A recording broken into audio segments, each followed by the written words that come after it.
now listening to the Hold Your Point podcast, a platform dedicated to discussing millennial culture and experience through a Christian lens, redefining who we are with cultural excellence and as children of the Most High, cultivating thought-provoking discussion and spreading the word of God with love.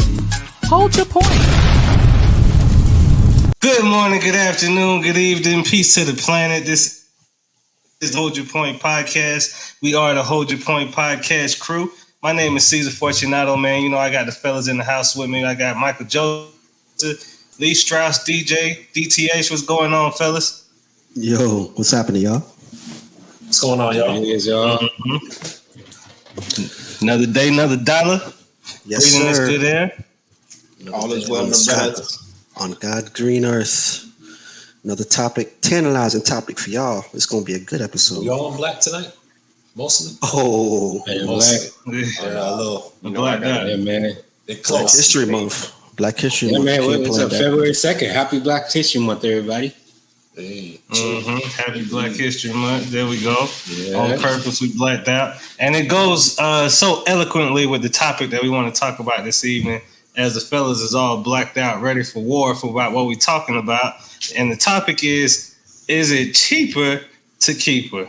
well, You know, I think when we show up for a topic like this, we got to be ready for whatever's going to come in the comment section from some of our viewers. But, you know, right off the bat, man, I want to ask the fellas, because, you know, it's a cliche term that we've heard many times over, and maybe in our own separate examples and in our experiences, we found where that might be applicable to us at certain times. But, you know, I wanted to go around and just ask y'all really quick, what does that mean?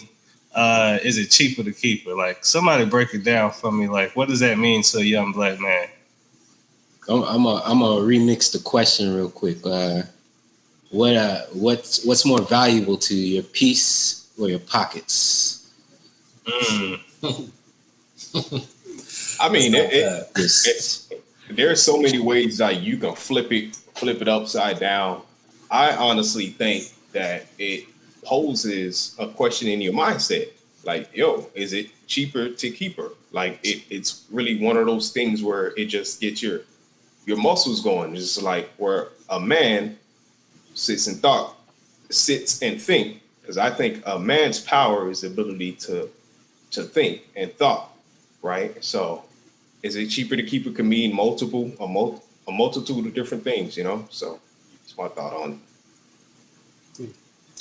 True. yeah, let me hop in here. So when I hear that statement, it's kind of a funny thing guys will say a lot of times that are involved with the either a wife or a girlfriend. And when it comes to my mind, I'm thinking about time invested, you know, because when we say cheap, normally that word is associated with money, right? So you're thinking, you know, I've spent a certain amount of money in this, which plays a part. But for me, what comes to mind mostly is time invested in something. So as we talk about it, I think that's probably the main factor I'm thinking about when you hear that term. Is it time wasted or time invested? I was just about That's a bar from a song.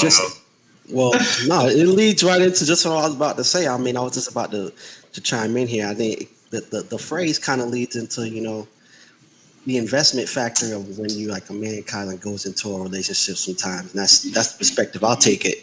You know, a lot of times when a man gets into a relationship, you know, he definitely, most times, if he's real about it, he's going to, you know, invest a lot, you know, his time, you know, his pockets, a lot of his attention, you know, because he understands that that's what it takes a lot of times to make that, you know, relationship grow and thrive. So sometimes when it might come to an end, or when it might be time to come to an end, he might be thinking, dang, I put all this time, all this effort, all this stuff into it, and to just lose it all for this, I don't know, whatever it is, he might be thinking, it ain't worth it. Yeah, I mean, go ahead, my bad, bro. No, my answer is, to me, it's more expensive to keep her. If you're in a situation where you're not happy and you're waking up every day not not getting your needs, and I'm not talking about anything on a sexual aspect. I'm talking about your needs met as a man.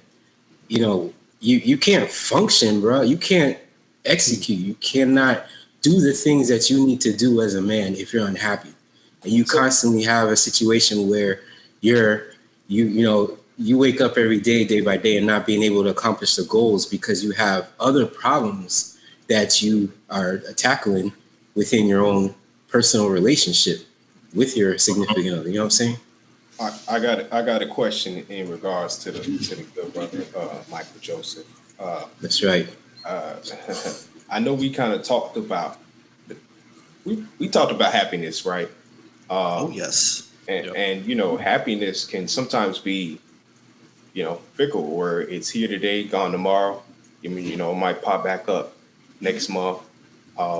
Like, excuse me, like, how do you gauge the happiness as we're talking about?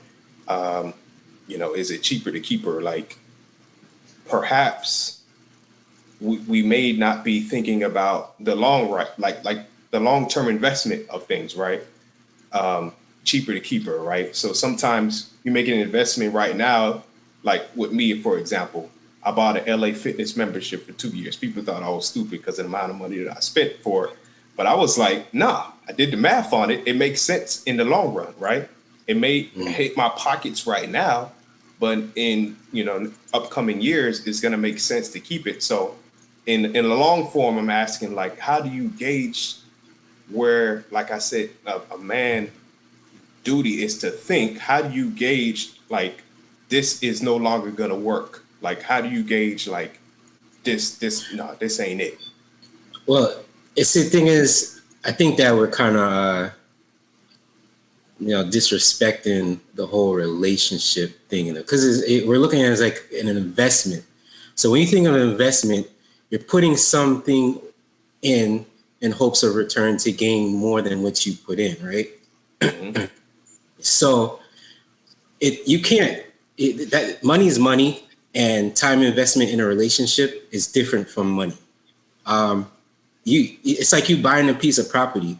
You hoping that you're going to get your money back from this property and everything, but it's different from a relationship, because you're not hoping. We're going into the relationship with an intent that this is going to work. They're going in a relationship that you guys are going to be able to strive to grow with each other, be compatible, and be able to take over the world together. But if that's not happening, and you see that, because all right, so here's the thing. As somebody told me the other day that, if you're a good investor, you're going to be an investor, be a good investor in the beginning. But once you get in a relationship and something holds your business back, whatever that thing is, and like I said, I don't want to compare a relationship to money, but if whatever is holding your company from striving and your company from gaining, you got to cut costs. You know what I'm saying? Like, look, I mean, at the day, Walmart, they got self-checkout, but they losing millions of dollars. Jobs, Google. Yeah, everybody, you know what I'm saying? And it's sad that, we have to look at it like that, but it's an investment. And if you guys have really taken it to God and you really prayed about it and you really sat down and you really tried to fix each other's or help each other out in fixing the relationship, and it's still not, you know what I'm saying? Because at the end of the day, we are all different people. We all have different personalities, you know what I'm saying? There's A type, B type, and if it doesn't mesh, bro, it ain't gonna mesh. Well, you know what, man? As we're talking about this, I'm looking up some stats, right? And there are a lot of issues that can come with divorce, right? And, not even talking about why these things may happen, but that divorce, they need about 30% of their income regained in order to maintain the standard of living that they had. So as an example, you at a certain place, and then the divorce comes and you're going to need an extra 30% just to maintain where you were before. So, because obviously there's a combination of finances between the men and the women. And so you're you're losing someone who you need to contribute towards that standard of living, and it becomes very difficult. But that means it was just a roommate then. No, I was gonna say that's actually a good stat. What DTH just said, because does it make sense to even go through with this? Because like what he just said is like, yo, you're taking a big hit financially. Because I know, I've done claims with a husband and wife, or actually not claims. I've looked at homes where a husband and wife, they're selling because they're selling their home because they're going through a divorce. So now they have to split everything. So now, or you was used to your 4-bedroom, 3-bath house with the white picket fence. You had a snowflake running up and down the dog. You had all that. Now you back into a 1-bedroom apartment. Does it make sense? Like the differences that you had, could that be solved? Right? Is it cheaper to keep her? Does it make sense to even go through all that? Right? Because go ahead. Well, the thing I was trying to say was I think just going into any situation, like as a man, like you have to have a certain level of vision or a plan of what you're trying to do, and then see that in people that you're interested in. Because as a man, God gave us work before he gave us anything else. So if the plan that you have in mind that you're trying to execute and people don't align with that plan, then you shouldn't mess with that. But then to another level too, it all comes, goes back to that episode that y'all had with Brandy and her husband when the brother was talking about our alignment in our relationship with the Creator. Because as Mike's point earlier when he was saying praying about it and nothing happens. But it's nothing really is impossible with God when it's when we approach it from the right angles. So I think having vision and making sure that the people you're interested in align with that is important. But I also think it's two-sided, because on one side, it could be an issue with keeping her, unless if there's an issue with budgeting the finances.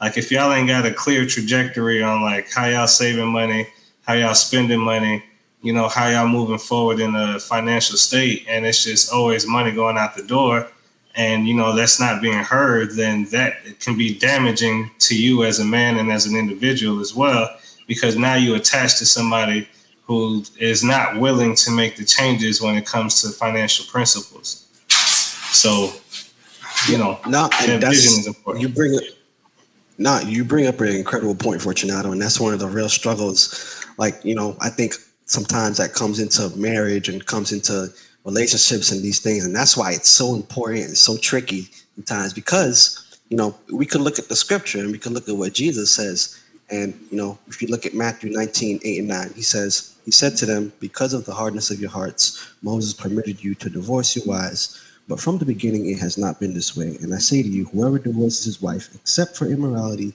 and marries another woman, commits adultery." Right? Now, I fully resonate with that scripture because I agree. Hey, obviously, immorality, sexual immorality in the relationship cannot happen. Anything like that happens, and it's done, deal.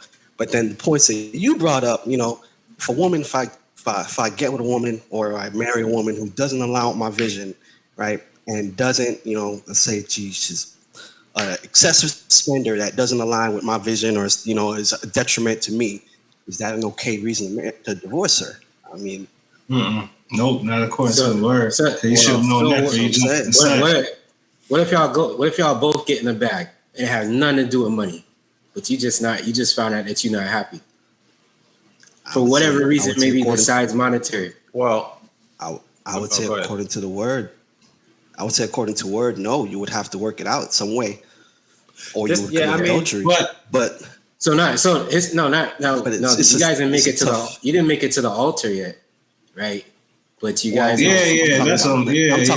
that's a different scenario. I'm talking about all bets is off if we ain't married. I'm not finna stay attached to nothing. Oh no, yeah. There's been people who say I love you, I love you, I love you, all the way up to the altar, and to the altar they say I don't anymore. Yep. And that happens all the time. So I mean, until it's for real, it's not. So that's one money spent. Wow. It's not for real until you say I do, man, until you sign that paper. You know what I'm saying? But I wanted to add a few more of these stats, man, because they're really important. So I mentioned how you need about 30% income additional, right, after a divorce in order to maintain your standard of living. And one of the things people might think about is it impacts just those who were married, right? Just the husband and the wife. But if there are children involved, it does the same, has a similar impact. So there's something about them spending less time with their parents, which is not a direct financial impact, but it's a result of the strained finances, because now the parents are having to work longer hours. They have less time to be with their children. Another thing is it impacts the community. And there's a stat here that says of almost 1 in 5 women who divorce end up in poverty, which is $20,000 less per year. And the thing is, when you have more people in poverty, you're going to have more people needing government assistance. And there's a stat here that says divorce and unwed childbearing costs U.S. taxpayers about $112 billion each year.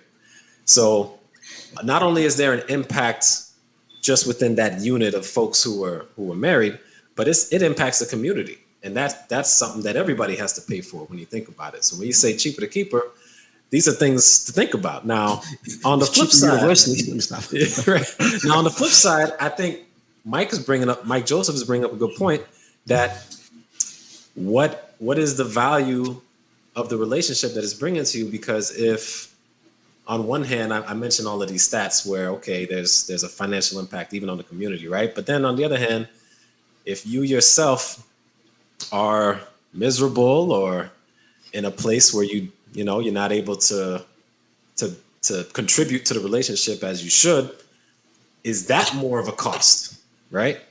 It may not be a financial cost, but it's a cost on your spirit, a cost on your well-being, on your peace. So these are things to think about. And that is expensive. For sure. I think, money can only buy so much happiness. I think there's some truth to it that money can buy a little bit of happiness. There's some things I would like that money would help with, but in the end, that's not where true, deep, long-lasting happiness comes from. And so that's another thing to consider. Yeah. Oh, my bad, yo. I got a coworker, right? Yo, this man will literally do overtime. Work a whole 12-hour shift, and then want to work another 4 hours after that. You know what I'm saying? Do overtime. So like, yo, why you don't go home? Man, I can't go home, man. My wife miserable. You know what I'm saying? She been home all day. So I'm like, I'm looking at that. Yo, your house is supposed to be your place of peace. Like, if any place, that's your home is your sanctuary, and you can't go home, and you rather stay at the job, doing extra hours. You know what I mean? And then even when he does go home on his way, he circles the block. You know what I'm saying? And he still waits till she goes to bed before he actually steps in the house. Now, that ain't his wife. Granted, he got a mortgage. Granted, he got 4 kids. Granted, they got a bunch of investments together. He don't want to walk. He can't walk away from it. But he's unhappy. Nah. I mean, okay. Sounds expensive.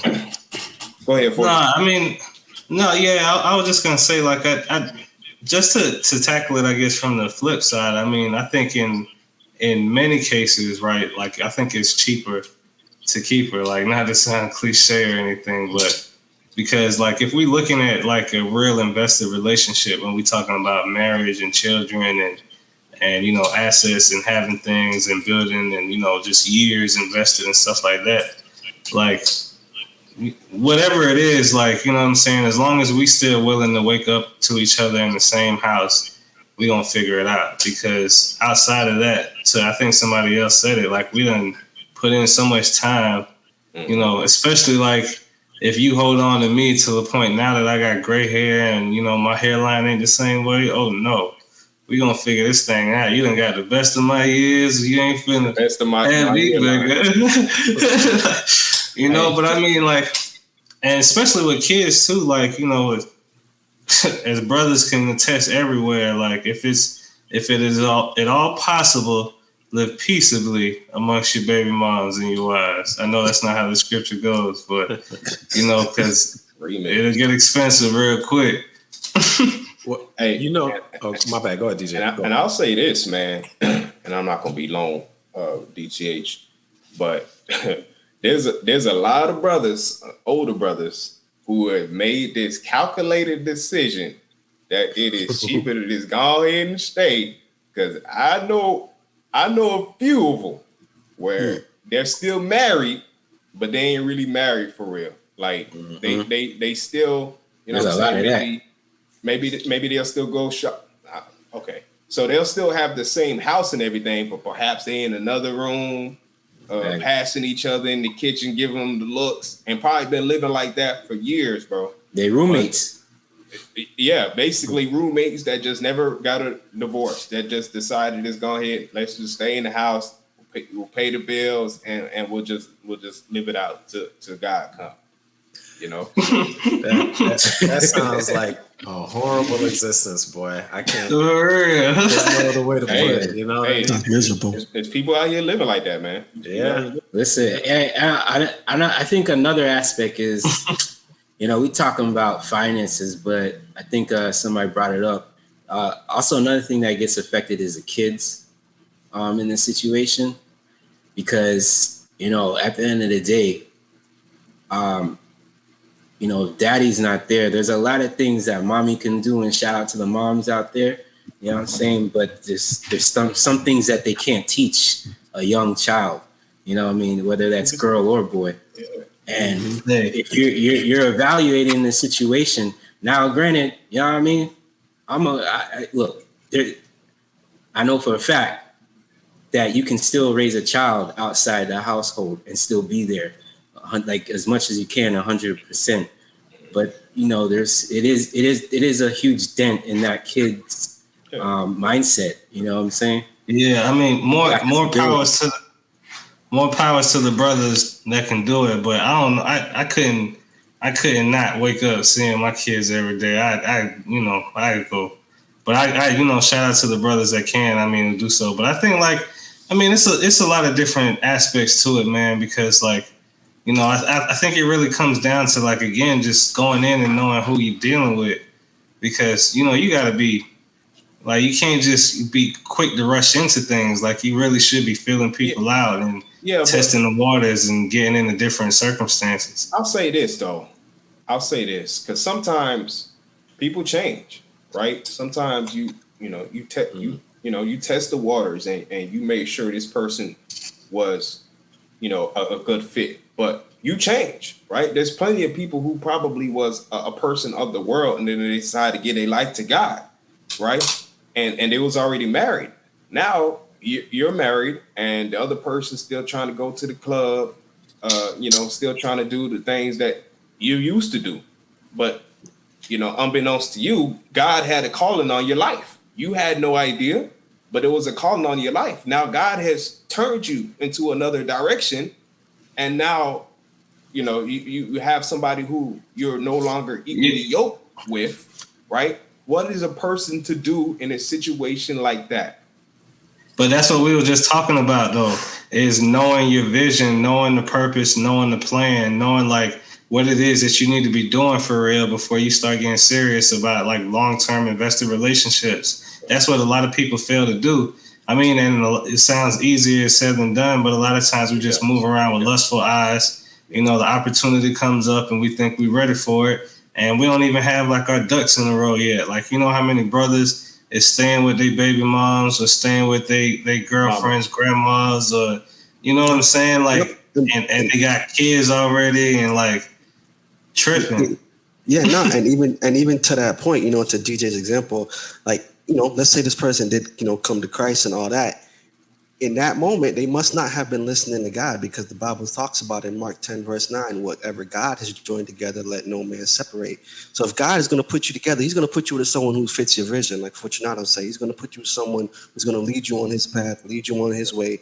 And he's not going to put you with somebody who's not going to help you in that sense, who's not going to lead you in that sense, unless there's a higher purpose. Obviously every situation is different, can't speak for everybody and all that going out there, but for the most part, if God puts you together with somebody, he's going to put you with somebody that's good. He has plans for you that are good. He talks about that in Jeremiah, so the thing that he has for you is going to be beneficial. Go ahead.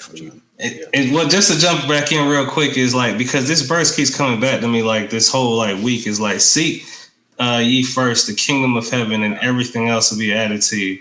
And I'm realizing it like it's manifesting in my life. The more that I focus on trying to learn about the nature of God and learn about biblical precepts, the more things is becoming more cohesive in my life without me having to ask for it.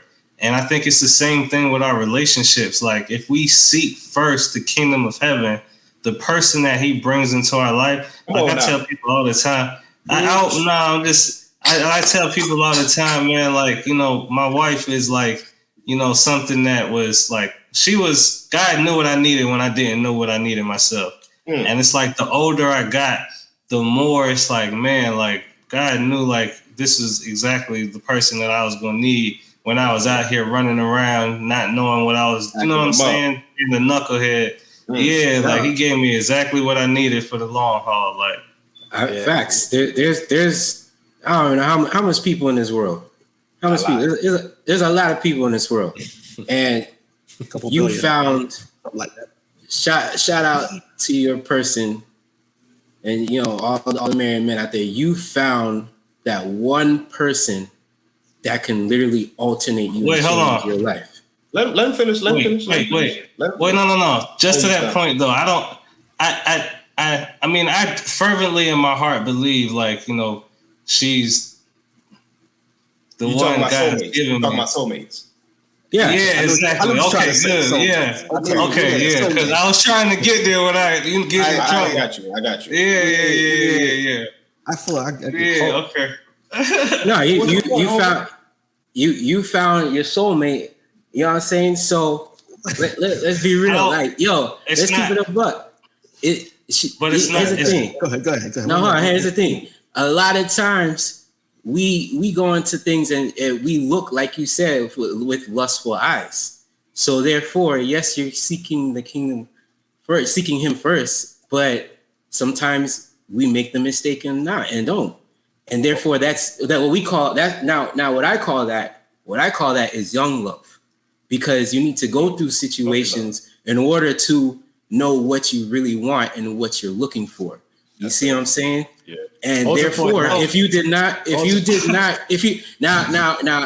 let's keep it a buck. We've been boys for a minute. Now we all know each other's, past relationships. If we did not go through them past relationships, how would you know that your soulmate now is who you wanted? Hold on. All right, now let me hop in. So, and it's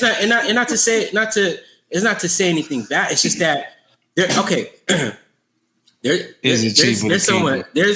someone that I know that she's this is a funny story. She's been with her husband since she got out of high school, bro. Never dated anybody else. Never talked to another man. You know what I'm saying? Straight high school love. She unhappy now. She's straight unhappy. She doesn't know what. And granted, she's not a follower of Christ. Yes, I know that. But you know what I'm saying?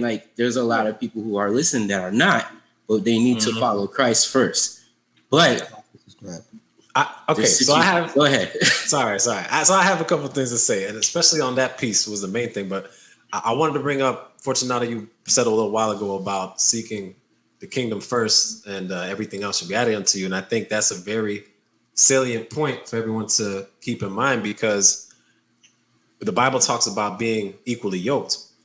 But that's something, as DJ mentioned, people change. There's Oscar performers out here, they just don't have the hardware, but they out here showing you one thing and doing something else. But when you are seeking the kingdom first, like Fortunato said, you can get that discernment that you need in order to see who's acting and who's not, right?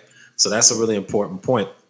But something, as Michael Joseph just said, I think the central thing to ask about this whole thing is whether or not, or what the goal of marriage is.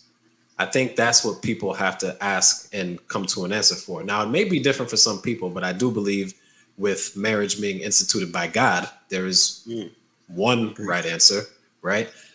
So people can make it what they want it to be, but God has a plan. So we talk about happiness, which we've also talked on the pod about that, not in this same vein, but is that really the goal of marriage, is to be happy? What would y'all say? Well, so you ain't gonna be happy all the time, but and that's the thing, and the ultimate goal. And I don't think it's the ultimate goal. No, I don't. I think it's goal either. I think so. Peace. To tie the answer in to back to Michael Joseph's soulmate. Like, I don't think the goal. Like, I think it should be a byproduct of understanding, communion, of loving each other under God, and that happiness is a byproduct of we gonna work together. We can tolerate each other. We're attracted to each other, obviously. And, you know, the love, the happiness and everything else is going to be a byproduct of that. But the soulmate thing, I think it works in two ways. I want to define it real quick, at least from my opinion, my thought of process of it. Because I think God gives us our soulmates in a sense, right? Like, he gives us the people that he knows from creation that we are going to be tied to if we're going to honor marriage in the way that it's supposed to, in that sense. But it's not a sense in a soulmate where how people depict it nowadays, where like you guys love all the same things. You guys like, oh my gosh, my favorite cartoon was Harry on the Two, and it's like everything. Like it's not like it doesn't work that way. I mean, unless you sail the 7 seas and you just tasted a little bit of everything, and then you can successfully say that this one person is it. Like, it doesn't work that way. But God will give you a mate that's going to be paired for your soul, and that's going to, you know what I'm saying, to help you to get to where you need to go in this life and spiritually. So do y'all that are in relationships, you think there's another person like your girl out there? Well, here, let me hop in, because I wanted to say, hop in. Hold on. Well, I want to answer DTH's question real quick, but all right. Oh, okay. Yeah. Go ahead first. Yeah, no, let me answer that. So the goal of marriage, right? I think when you ask that, I wanted to bring it back biblically real quick. You know, the real goal of marriage is, as God said, to be fruitful and to multiply. I think, you know, when God put Adam and Eve together, you know, he made a specific goal in mind, and that was to, you know, make things happen in terms of his creation and to make that and to push that forward. And in terms of happiness in a relationship, yeah, sure, it should be a byproduct. It should be there. You shouldn't be unhappy in a relationship. That's not what God intended for you to be and all that. But the main goal, the main premise of what you should be in your relationship for is to grow. And whether it's, you know, hopefully it's to grow in the Lord. Yeah. That's good. That's good. But I mean, sorry, I like just wanted to bring that in there. I like what Lee and Fortune said, because a lot of times in a relationship, bro, you're going to get pushed to the max.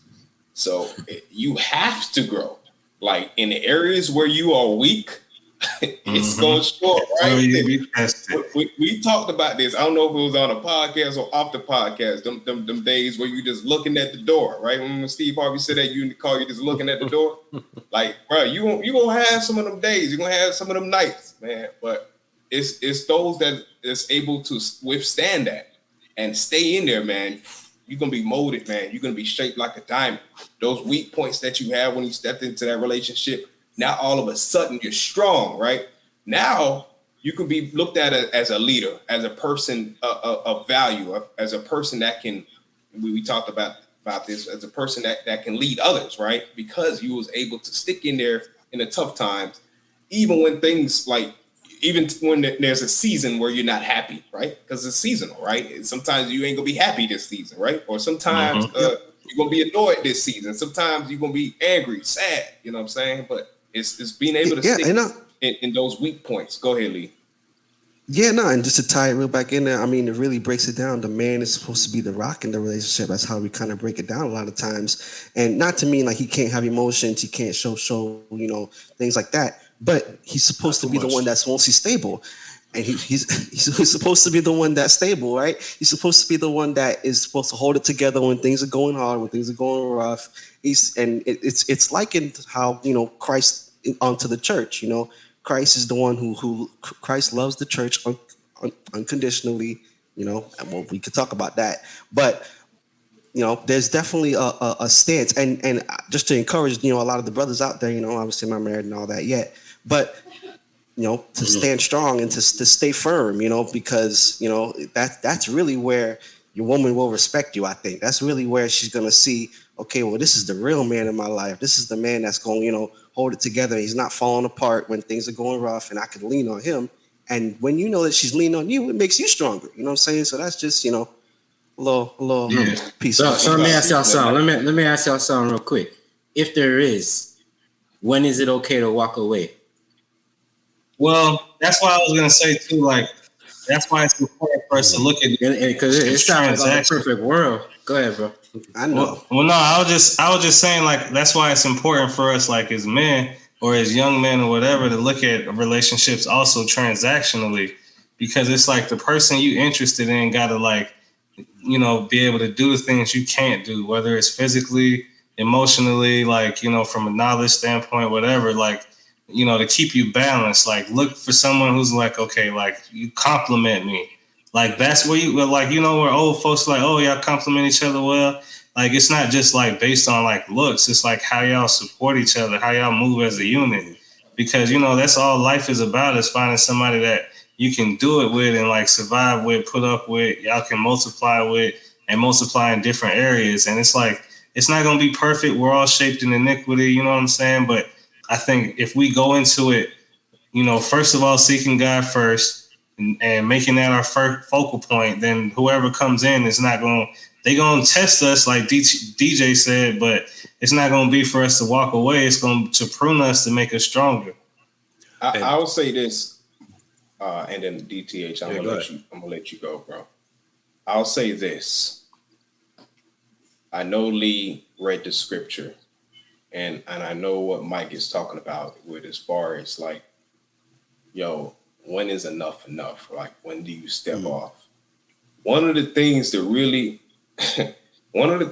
grind my gears is a lack of respect. I think we talked about this on the last pod. If somebody is blatantly just, or let me not say somebody, it's somebody, but when a wife of yours is just blatantly disrespectful, one of them, that's right? hard. Hey, that's gonna be hard. Hey, one of the wives blatantly disrespectful all the time. That's gonna be hard. That's tough. That'll be tough to stick around because. Okay, I'm just gonna leave it like that. I'm gonna let DTH go.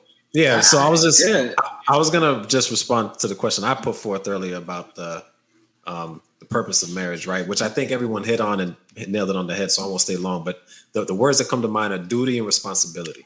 I think the issue that a lot of folks getting married today run into is that they're looking for marriage to make them happy, and because, and that's the whole thing about vows, is that they're meant to be forever, and so.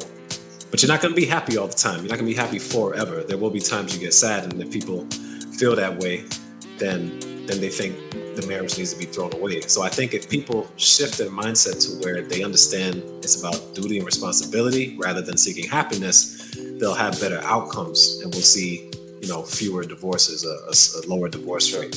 Now, to answer Michael Joseph's question, when is enough? It's interesting because as Lee did bring up that verse, I've had discussions on this with other folks as well, and some people think it's a bit too strict of a rule. I mean, the Bible is the Bible, but people will bring up other scenarios where, what if someone's being physically abused, right? Stuff like that, which, is a touchy situation for sure, and we don't advocate that anyone keep themselves in harm's way. Do what you have to do to protect yourself, right? Absolutely. But what I would say for me, as y'all know, I'm engaged, getting ready to get married, and I don't anticipate being miserable by any means. Things won't be great all the time, sunshine and rainbows all the time. But for me, I'm thinking, the respect thing is a big part. That's huge. But if Absolutely. if there's obviously no marital infidelity, no abuse, then really to me, I mean, my goal is to be in it to the end.